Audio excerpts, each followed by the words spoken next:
You're listening to the Intrepid radio program with Scotty Roberts. Intelligent talk. Happy Friday, folks. This is Scotty Roberts. You're watching my show and listening to it, the Intrepid radio program, right here on the Odyssey Radio Network. That's ODYSY1.com. For any of you who haven't been there, you can go listen to the audio version of this show right now. And then go over to the rest of Odyssey Radio, and you're going to find out all the different places where you can find this show and tons of other shows that you can listen to. So go over and take a peek. Odyssey Radio, ODYSY1.com. At the same time, come on over and watch this episode in video simulcast, along with the Intrepheads talking up a storm over in the YouTube chat channel. And that's youtube.com/Mr. Scotty Roberts. And while you're there, you can scroll down to the Intrepid radio program link, and you can see every one of the shows that we have done on Odyssey Radio since over, pushing on a year and a half ago. A little less than that. But we've got well over 300, 310, maybe 320 episodes up there right now that you can go view, as well as a bunch of other stuff that I put up over the last couple of years. So go on over, subscribe, hit the little bell button, and you'll be notified when anything comes live over there. So thanks for being here tonight. It's Friday. It's the night before Halloween. I like Halloween. I don't care about COVID and all of that. I still enjoy the holiday seasons. Halloween, probably a lesser holiday than it used to be.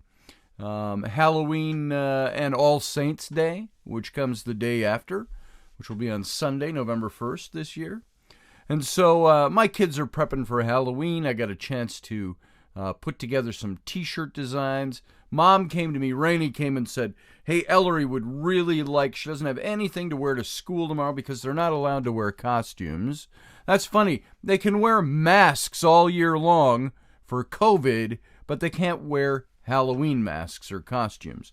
And so, but they're allowed to wear shirts and stuff. And so Rainey asked me if I would do a little painting on a shirt of a pumpkin character and Happy Halloween for Ellery. That was about 8 o'clock last night. Then around, I finished that one up. Then Rowan saw it, and she wanted a shirt. And I'm like, oh, it's too late. In the evening, I said, if you guys had said something a day earlier, maybe, or earlier in the day. And so she kind of cried a little bit. And I said, hey, look, come on, let's just do one. So we did one for her. She wanted an evil clown. And she reminded me, you can't have any blood and guts, though. And so we just made an evil clown with fangs. And then Flynn, of course, at right around 10 o'clock, as I was finishing the first two shirts, Dad, can I have one too? Will you make one for me, please? And so he didn't know what he wanted, and Flynn's very slow about choosing anything. You go to the store with him, he looks in the toy section, and he'll stand there and contemplate. He'd be there an hour before he made a choice. And it's like, come on, make a choice, we want to go. And so I said, how about a zombie skeleton? Okay, let's do that, zombie skull. So that's what I did for Flynn, and we finished that up. I think everybody was in bed by about 11 o'clock last night, and they all wore him to school today. And so we had a good time with that last night. And so Halloween. Happy Friday, happy Halloween. Hopefully you're having, if you work at the office or company and wherever you're working, you're having a good day with Halloween coming. And remember, after this, no, we don't go right to Christmas. We got Thanksgiving in the middle. So Thanksgiving, a month from now. So be prepared for Thanksgiving. I love Thanksgiving time. I like it even more than Christmas, I think. But I like the holidays, starting with Halloween through the end of the year. So the next 2 months, festive. Don't let it stress you out. I know it's been a weird year, but maybe you've gotten used to shopping online, and that's alleviated some of the stress. So have a good time for the Halloween season and the holiday season.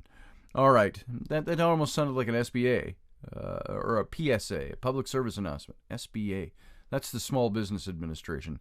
PSA, public service announcement. And so today, I want to get back into, and it's going to be our final day on this. This was my anniversary week. And I missed a couple of shows this week, which really ticks me off. But this is our anniversary week, my wife and I. 13 years married as of Tuesday of this week. 15 plus years together. We started hanging out back in August of 2005. And so got married in October of 2007. And now we got 3 kids and all, and y'all know that all about me. So this week I wanted to do these shows that was kind of celebrating what is a relationship like, what do we do in relationships, how do you get over some of the bumps, the fissures, the cracks, and there might be some people out there go, we don't have any cracks or fissures in our relationship.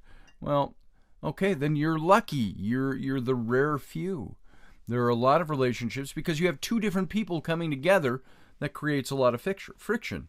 And why do you think that there are bookstores all across the country full to the brim with relationship books, self-help books about relationship, marriage, divorce books, things like that? Why has divorce become so commonplace for us in our society? And it's really just the last, my lifetime, 70s, 80s, 90s, 2000s. It's really over the last few decades is where that's really ramped up. And is that because we have a changing society? We're higher tech and we're more evolved and we're smarter than we were 100 years ago. Therefore, divorce is a better thing. Breaking up marriages is a better thing. Broken families, we've just learned how to deal with that more and cope with it more. So we think it's normal and it's become normative. If you don't like your marriage, just leave. If you have kids in that marriage, they'll get over it. That's what we've tried to tell ourselves and convince ourselves of. And there is a legacy of divorce especially for kids in marriage or kids in families that break up, where the marriages break up. That legacy is lifelong. And there is a good book out there, and I can't think of the author. I could maybe look it up right now. The title of the book is The Unexpected Legacy. Expected Legacy of Divorce. Let's see. Yeah, that's the book right there, and I'll tell you exactly who wrote that. I'm going to the Amazon site. This was written by Judith Wallerstein, Julia M. Lewis, and Sandra Blakesy. And I'll tell you a little bit about this book before we get rolling into tonight's topic. But it was a New York Times bestseller that's fundamentally changed the way children of divorce see themselves as adults. Updated with a new preface by the author. Divorce is at once a widespread reality and a painful decision. So it's no surprise that this landmark study of this long-term effect of divorce should both spark debate and a large audience. In this compelling, thought-provoking book, Judith Wallerstein explains that while children do learn to cope with divorce, it in fact takes its greatest toll in adulthood, when the sons and the daughters of divorced parents embark on romantic relationships of their own. Wallerstein sensitively illustrates how children of divorce often feel that their relationships are doomed. They seek to avoid conflict and fear commitment. Failure in their loving relationships often seems to them preordained, even when things are going smoothly. And as Wallerstein checks in on the adults she first encountered as youngsters more than 25 years earlier, she finds that their experiences mesh with those of the millions of other children of divorce who will find themselves on every page of this book. With more than 100,000 copies in print, The Unexpected Legacy of Divorce spent 3 weeks on the New York Times bestseller list, San Francisco Chronicle, and Denver Post bestseller lists. And the book was also featured on 2 episodes of Oprah, as well as the front cover of Time magazine and the New York Times bestseller. And so you can go over to Amazon, look up this book. It's called The Unexpected Legacy of Divorce. I read that book. It was written originally in 2001. And I read that book back years ago, and it was a phenomenal book, and it's still very pertinent and relevant today. There's another book out here it's called Primal Loss. Listen to those two words, Primal Loss. And it's subtitled The Now Adult Children of Divorce Speak. And this author says, the little blurb says, 70 now adult children of divorce gave their candid and often heart-wrenching answers to 8 questions arranged in 8 chapters in this book, including, what were the main effects of your parents' divorce on your life? What do you say to those who claim that children are resilient and children are happy when their parents are happy? What would you like to tell your parents then and now? What do you want adults in our culture to know about divorce? What role has your faith played in your healing? And their simple and poignant responses to these questions are difficult to read and yet not without hope. Most of the contributors, women and men, young and old, single and married, have never spoken of the pain and consequences of their parents' divorce until now. And they have often been asked, and they believe that no one really wants to know. And so despite vastly different circumstances and details, the similarities in their testimonies are striking. As the reader discovers, the death of a child's family impacts the human heart in universal ways. So you know what? When we look at our lives and we consider divorce and we use all the justification terms, we justify it, we find ways to make it acceptable. And by the way, those of you here, and I know some of you have gone through divorces, I've gone through divorce. I have kids that still bear the marks of my divorce. And even though I got to raise them, I got sole custody of them, and I believe that was a good thing for them. They will still and always bear I had one daughter call me, she's 28 years old, and just crying because she's in counseling about her personal stuff. I'm sorry, to my daughter, if you're listening to this. I don't think she is. They generally don't listen to my show because of my politics. But I had a daughter that called me crying about certain things because she's still working through stuff. This divorce took place when she was 9 years old. And she's now 28, going on 29. It's been almost 20 years. So there is a legacy of divorce that affects our children. So, guys, if you're just a couple and you have no kids and you're going to break up, that's one thing. You can look at that and deal with that and find out if that's best for you. When you have children involved in your marriage, however, that changes the whole landscape of what divorce is supposed to be all about, of what marriage is supposed to be all about, of what a family is. You're not just a married couple at that point, you're a family. And if you break up a married couple when there are kids in the home, you are breaking a family. And kids view that as the destruction, the death of their families. Maybe they don't know how to articulate that in those words, but as they grow up, that is what is stuck in the back of their head, the death of their families. And sometimes many of those kids who survive divorce, they have no idea how to create something good for themselves. And they have a fear of that, a fear of commitment, a fear of moving into doing something better. Now, me, I was a child of divorce, but at the same time, I was also somebody who said, I want to break that chain. And yet, I still was divorced. I was divorced twice. My first wife, who I'm friends with now, we were married for 6 years. We had no kids. I was in seminary at the time. She was the daughter of the man who was one of the elders in the church, and her mom was big in youth work at the church. Her 3 older brothers all went into ministry. One was a pastor in Colorado for a while. The other was a missionary in Liberia, West Africa, building a radio station there in the bush. And the third was a music minister, is a music minister for a church today. And yet she divorced me. And it broke all the family ties for her. Her whole family condemned it at the time. And then we didn't talk for 19 years. Just boom, gone, done. And then she contacted me out of the blue and wanted to talk. And we did. And then you all know my second wife, the mother of my 3 older children. That was 12 years. And we went through divorce paperwork 3 times over a series of, from the time my daughters were 3 until my son was born and my daughters were 9, when finally I said, that's it, I'm done. And I filed the divorce.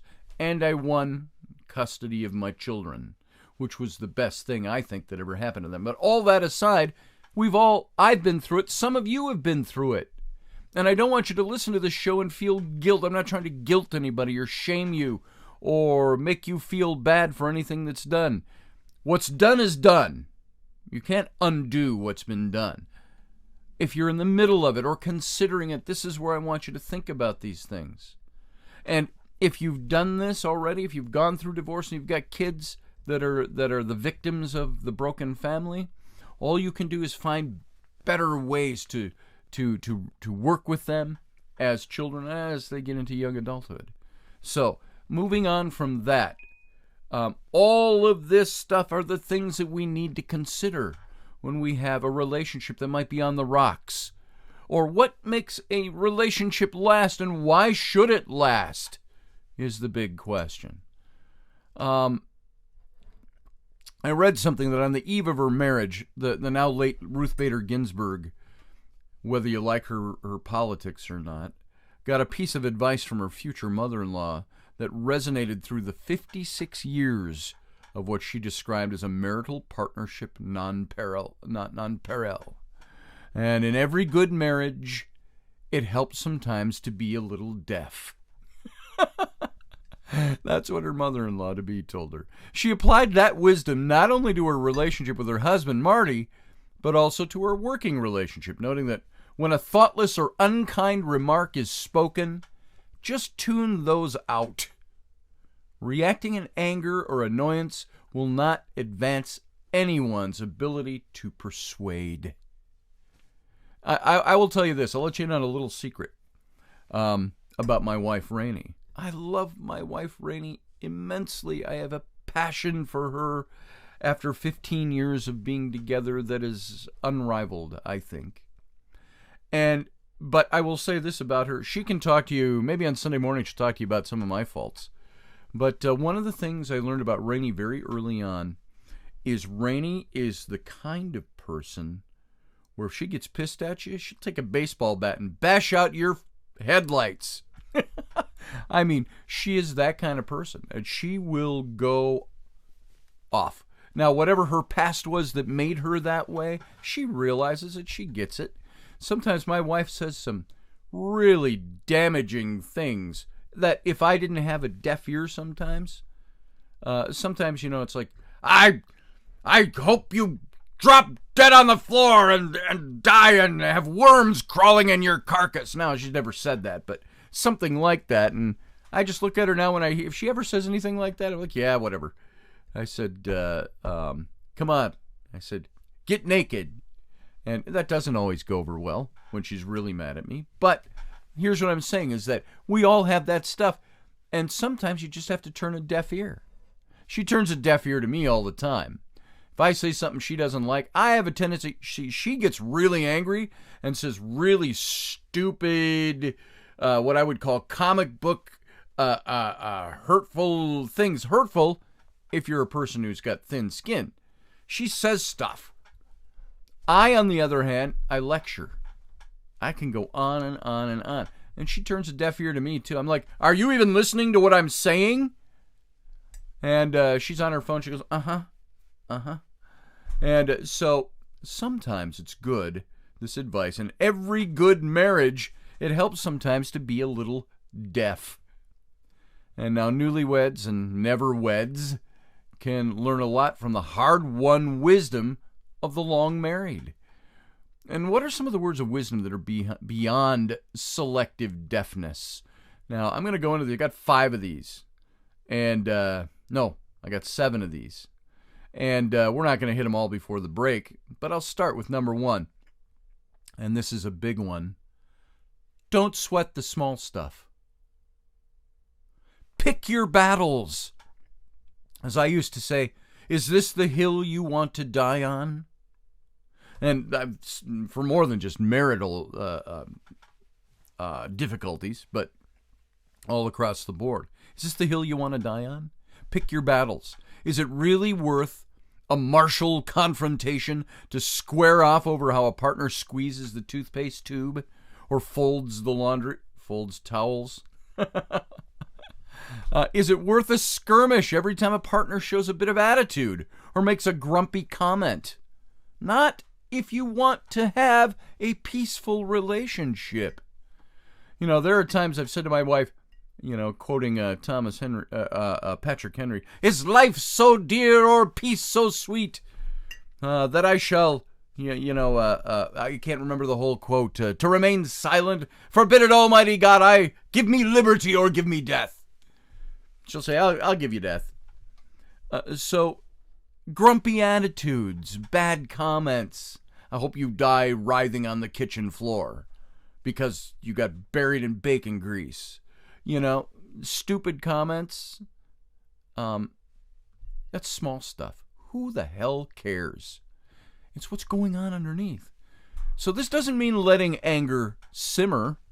It means letting go of comments and slights that are really, in the long run, absolutely inconsequential.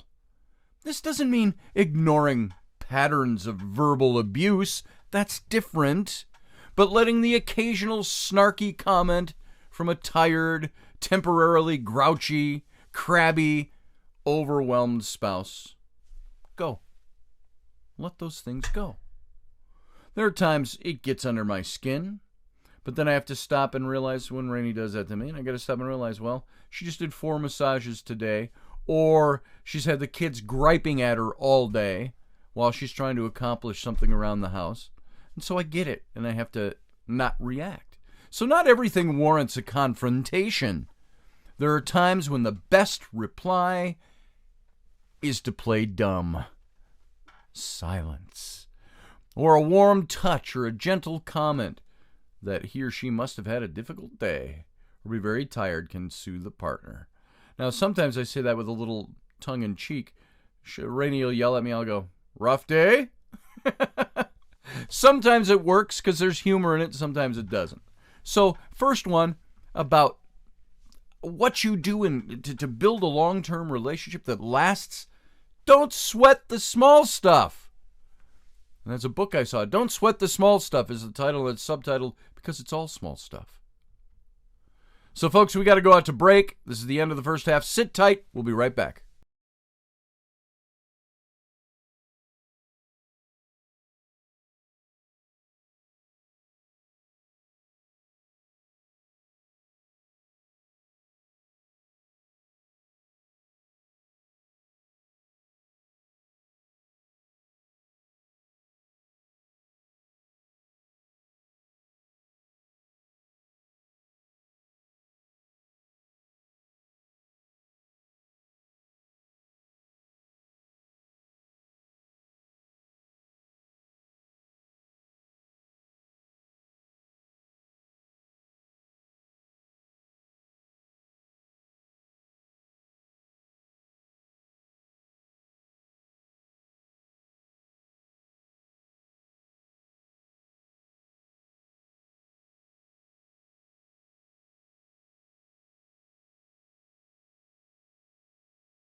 Are you looking?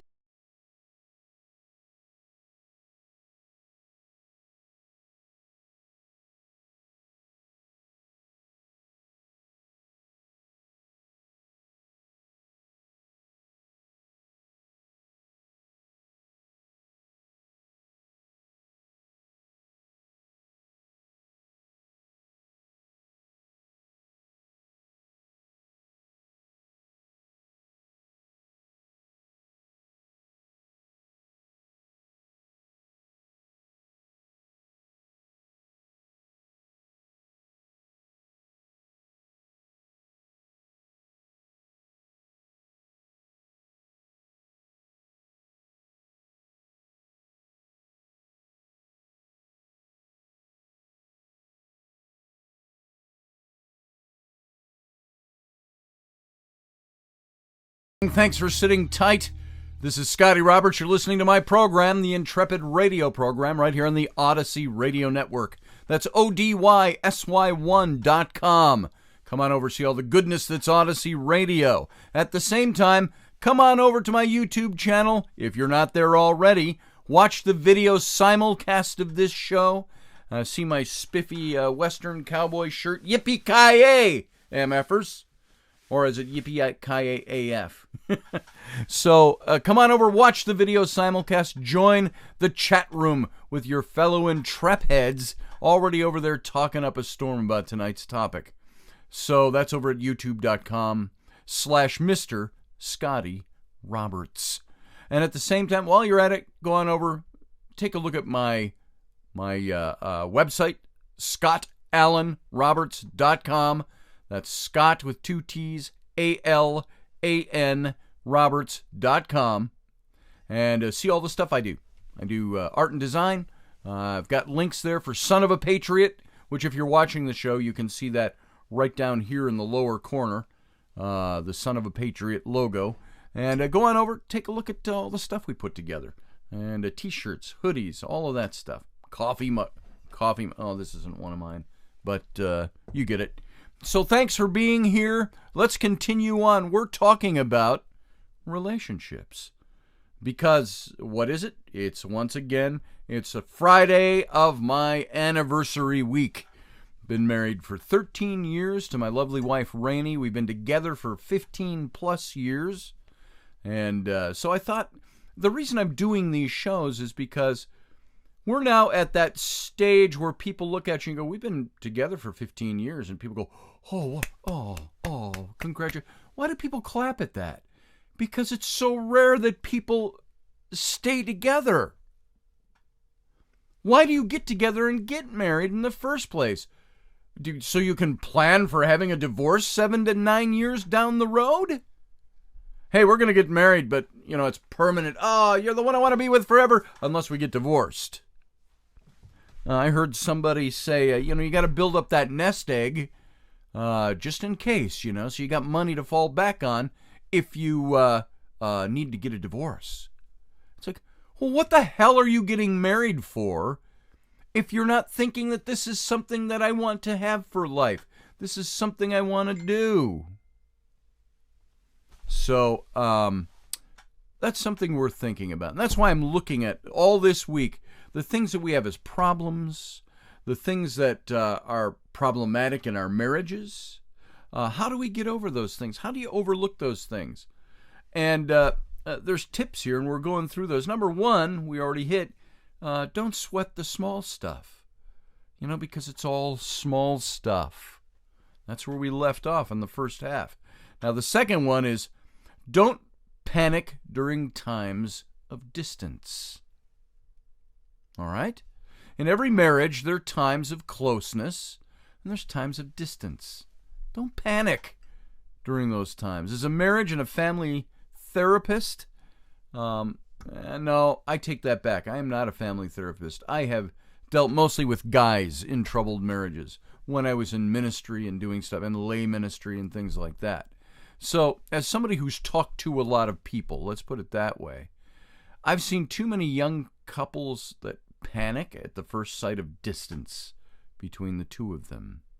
Now, it's important to pay attention to these and reach out with love to each other instead assuming that the relationship isn't working anymore. There's going to be times of closeness and times of distance. Sometimes in my own relationship, there's times we feel so close it's unbelievable. Then there's times, even recent times I can talk about, where suddenly it feels distant. You know? My wife doesn't look at me in the morning. Or my wife rushes out and doesn't take time to come over and give me a little smooch on the cheek or something, and you feel distanced. Or she's worked up about something. She's got something going on. She's stressed. She's tired. And you don't think about that. You think selfishly, you go, why isn't my wife paying attention to me today? Or vice versa, my husband. And so don't panic during those times of distance. Realize that there's more that goes on. There's two people here. And you think differently. You operate differently. You act differently. And hopefully as time goes on, those things start to mesh as you go. You start to learn each other. You learn each other's habits.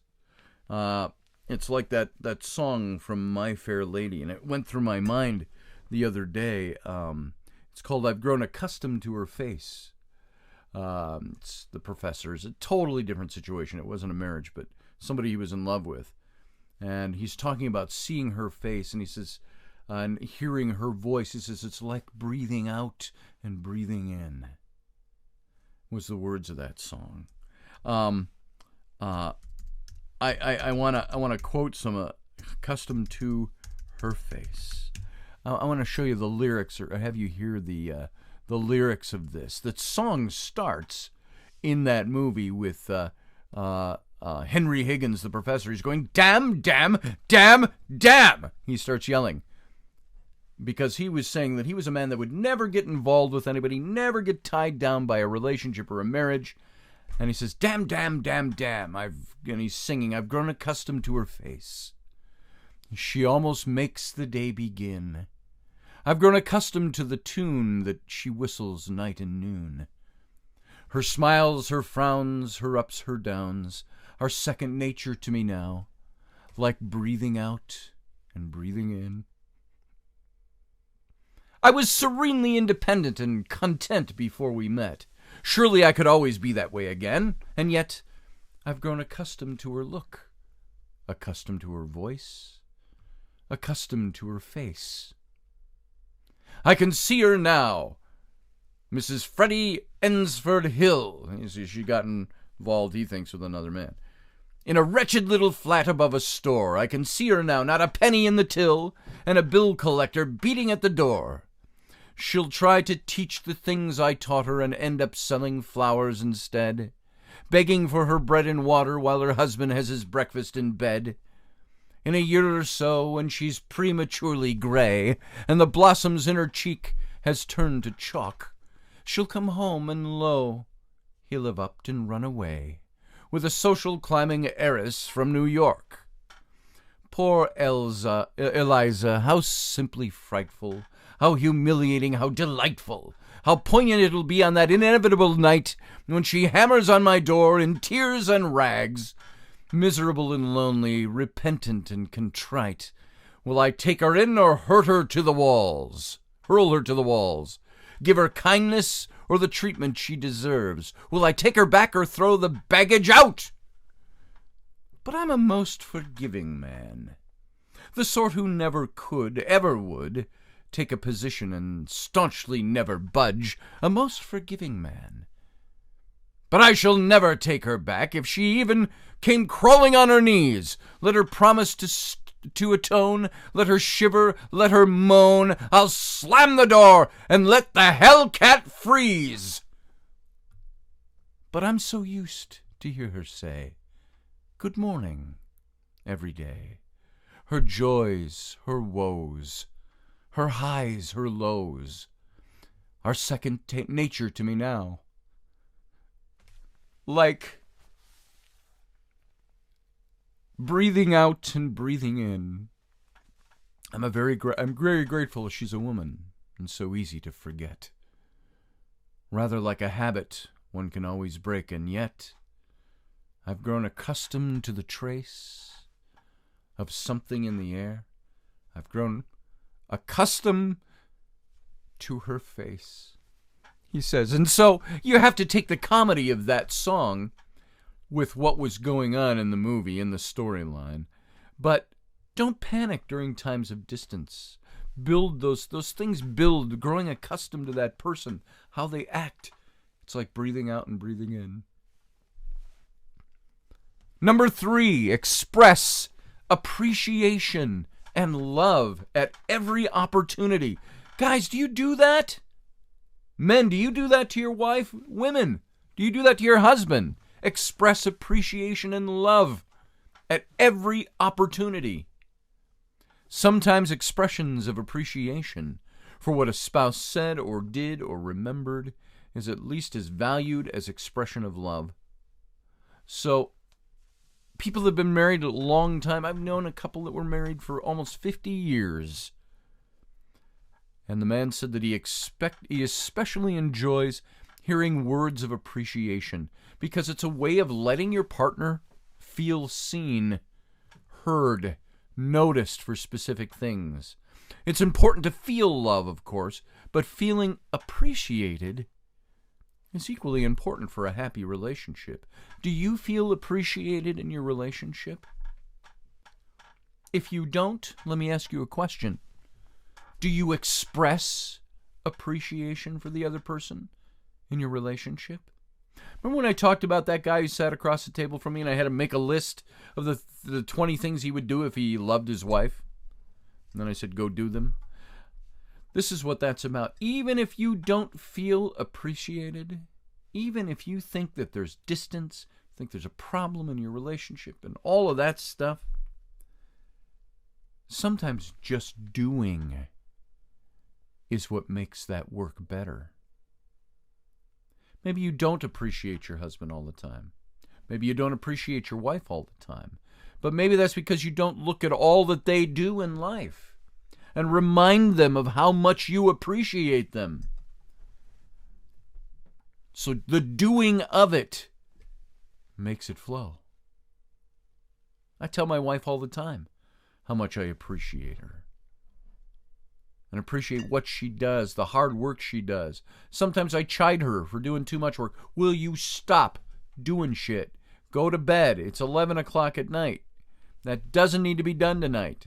Yeah, but the house is a mess over here. And I said, you know what? I can take care of that tomorrow. You can take care of it tomorrow. Whoever takes care of it doesn't have to be done now. And so I have those moments with her. Stop. But I also appreciate everything she does do. So there was some people I knew that were together for a long time. They had a 22-year relationship until her untimely death at age 42. Now, his second marriage has thrived for many more years since that. And the fact that Lorraine and I expressed our love for each other every day was a comfort when she died suddenly at age 42, he said. I was distraught, but glad that we had left nothing unsaid. That sense of completeness made me able to grieve and go on to love somebody else with all my heart later. And he contends that keeping a loving connection can be a key to resolving problems when they happen. Try holding hands while having a serious discussion. It's a way to remind each other that you're in this together. When you're arguing with your spouse, take their hand. Look them in the eye. Let them know, hey, we're arguing. We're together in this. Number 4, love means saying you're sorry a lot. Now, you've heard the old phrase, love means never having to say you're sorry. That's bullshit. So love means saying I'm sorry, and it means saying I'm sorry a lot. That old love story slogan, love means never having to say you're sorry, makes those in long marriages shake their heads and laugh. I'm not in a long marriage yet. I'm in a long-ish marriage, 13 years. But it still makes me shake my head and laugh. You're always saying you're sorry for not being perfect, for missing an opportunity to be supportive, or kind as you empathize with a spouse who's had a hard day. What do you say sorry for? When's the last time you said I'm sorry in your relationship? And I'm not talking about I'm sorry. Oh, I'm so sorry. Sorry I didn't have dinner done on time. Oh, I'm sorry I was late. Oh, I'm sorry I was drinking with the boys and I came home 2 hours later than I planned and I didn't call you or text you. It's not so much all the little material things of apologizing. Sometimes it's just saying, I'm sorry that I forgot to, I don't know, give you a kiss on the way out the door. Sorry about that. I'm sorry I didn't do that thing you asked me to do. There's a whole list. We can make up hypothetical after hypothetical. The point is that when you love somebody, saying you're sorry, you do it a lot. It's something you need to do to let that other person know. This all ties into how much you appreciate the other person. I appreciate you. I appreciate your input. I appreciate what you do. I'm sorry I let you down there. I'm sorry I didn't notice what you did. I hate that too as a guy. Guys, are you like this? I think it's more a guy trait. Where your wife, your partner, doesn't tell you what's going on. They expect you to notice it. It's like you walk in and everything's really clean and this is in that place and that's that. And you can go on through your day and go, wow, the place is nice. And you go on and your wife is like, well, and you're like, well, what? Did you get your hair cut? And then you have to look at your wife and go, did she get her hair cut and I didn't notice? Have I not been noticing? I'm sorry I didn't notice you got your hair cut. And she goes, no, I rearranged the house. And you're like, oh, or whatever, and it could be, and that goes both ways. I think guys experience that more because women more do that. They do things and they want you to notice. Hey, look what I did, without saying, hey, look what I did. Now that's different. I've mentioned this before. When I was gone working for 5 months, and I only came home twice during that 5 months. I only had 2 opportunities to fly home. And when I finally got home, we were in our new place. Oh, it was when I came to visit. We had to move into the new place as I was leaving for this 5-month job. And they pushed the construction of our home out. And so Rainey had to take care of all that by herself while I was gone because I had to be there on a certain date out in Wyoming. And so when I came home that first time for a visit in the new place, she's showing me around and she's like, look, I got your favorite coffees. And there's a little coffee tree with all the little, and this was the instant coffee maker. So I bought her the instant coffee maker. So she got all my instant coffees. Then she brought me to the bathroom and she goes, look in here. And I opened the cabinet. There's all my stuff, my toiletries from home and stuff, all stacked nice and in little baskets and things like that. Stuff guys don't usually do. And so she brought me around and let me notice those things. So sometimes what we guys have to do is apologize when we don't notice the things, when we don't appreciate the way we should. So saying I'm sorry can be for those more esoteric things of marriage as opposed to always being about the little doof-ups that we do on either side of the gender fence. So, love means saying you're sorry an awful lot in a marriage. Number 5, ask, but don't assume. This is one of those things that helps a marriage stay together and helps you grow together. It's easy to get into trouble when you assume that you know what your spouse wants, needs, or meant to say. That's a bad one for me. I knew what you meant to say. That's not what I meant at all. My wife does that to me a lot. She'll go off on me for something I said, not realizing that's not how I meant to say it. And then I got to backtrack and go, look, I'm sorry. Maybe I didn't communicate this right. Whatever. You got to clarify things before acting or reacting to this. I had way too many assumptions at first. Someone once told me. It's a woman in a marriage. She said, I interpreted a sigh as resistance. a hesitation as rejection. My husband being a little late coming home was an ominous sign of possible cheating. A lot of this had to do with my family of origin. I had a father who did cheat and who tuned my mom out all the time. My mother said, all men are alike. And in my 26 years of marriage, I found that's not the case at all. My husband's a unique person with his own thoughts and his own opinions that I respect, as he respects me. I try very hard never to assume that I know what's going on with him. When it isn't clear to me, I ask in a gentle way that has made all the difference for us. Do you ever get that? She mentioned that she interpreted a sigh from her husband as resistance. Honey, could you fold the laundry? Now, I do that sometimes. It might not be anything to do with not doing what she asked me to do. It might have everything to do with, okay, another thing to do today. Not aimed at her, aimed at me being lazy. All right. Or a hesitation as rejection. Hey, you want to do it right now? Boy, now? Rejection! And apologizing or being, I'm sorry, not apologizing, coming home late and the other party and you suspecting that they're having an affair or they saw somebody else. So, I've had that go through my mind at times. I love my wife. I trust my wife.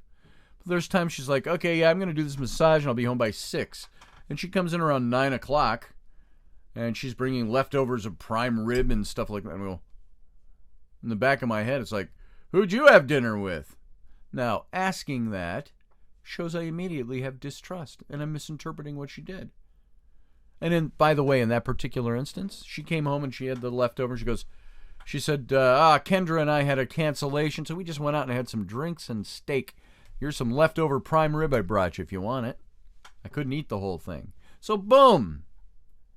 So that makes all the difference, is understanding each other. Number 6, make time for each other. I don't care how flippin' busy you get in your day-to-day lives. You're both busy. You both have stuff to do. Make time for each other. Make time to turn around and give your spouse a hug. Make time to sit with your spouse or do whatever you want to do with your spouse. Make time. Your relationship needs to be a priority in all the things that make you busy in life. If you're busy about everything else except the way you care for your wife or the way you care for your husband, and everything else has a priority over that person, you've got problems in the making. No matter how busy you are with the kids, how busy you are with work, how busy you are with projects, how busy with whatever, if you don't make time for your relationship every day, even if it's for a couple of minutes or 2 hours, whatever time you have, you make that time for your partner. Because not making that time sends an awful lot of subliminal message that might not be what you want to get across to your partner, but might be the way it's interpreted. You know, it can help to set a regular time to be alone together. And I say that with tongue in cheek. My wife and I, with these 3 little kids, we rarely have regular time where we can say, hey, every evening at 8:30, when we put the kids to bed, we got an hour to ourselves. Usually by the time 8:30 hits, my wife's exhausted. Or I'm doing this radio show at 9. So that's a hypothetical time. Or the kids have been so exhausting up to that point that there's no time. Or you're absolutely worn out to make the time. Or, you know all the ors that can fit in there just with raising a family.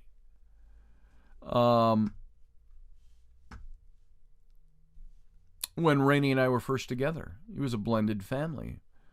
We were together for 2 to 3, well, we met in 2005, and my first child with Rainey was born in 2009, August of 2009. So for the first 2005 to 2008, 3 years, it was Rainey and me and my 3 older kids. You know, my son Sam at the time being 4 and my daughters being 10, 11, 12, somewhere in that range. Well, it was after, so it was 2005. I'm not doing the math, but you get the idea. Teenage girls, toddler, kindergarten age old son. So we were blended until we had our own kids. And then we had the one kid and it became blended. 4 kids, then 5 kids, then my daughters moved out after college. And or after a graduation from high school, they moved out and got their own place. Then my son, and then, you know, it went from 3 to 4 to 5 to 6 to 4, 5, blah, blah, blah. And now we're down to the 3 again. And so when you're young and still living at home, oh, I was going to say, by the way, about that Rainey and I always tried to find time. We always had time when the kids were in school. I remember we were both smokers, and we'd go get cigarettes, and we'd sit in the. I had a big house that was, and Rainey had her own house, but we spent most of our time at my house. Then we got rid of the big house, and we moved to her house. But we would sit in the breezeway, which was the office of the house, and we'd sit there, and we would smoke. We'd talk. We'd spend time on our computers. We just made time. That was our time every day. It got harder and harder the more busy life became, but we still try to do that. And that, for us, even now, the thing that would make all the difference is having time together. We don't always have that. Because there's barely a waking moment where there is not a child needing something. And so it saps the time. So you got to find time to make time, is the point I'm making. So this number 6, make time for each other. When you're young and at home, the kids knew that this was our special time, is what you want your kids growing up knowing. 1/2 hour for the evening of supervised homework or baths or bedtimes. They knew not to interrupt for anything short of a medical emergency, one friend said, or natural disaster. And it worked so well for us. I see the kids now grown and with families of their own, trying this in their own ways. They know how important it is for the parents to carve out at least a little time every day just for each other. Your kids, when you do that, by the way, your kids who sap all your time, once you get them accustomed to your doing this, that's going to make a big difference in what they learn about relationships on their own. Now, the 7th one, and we're almost out of time tonight, treat each other as best friends. Think about the respect you show and the joy you share with your best friend, and make an effort to be there in the same way for your spouse. This should be a no-brainer, but many of us over time might take our partners for granted. They're always going to be there.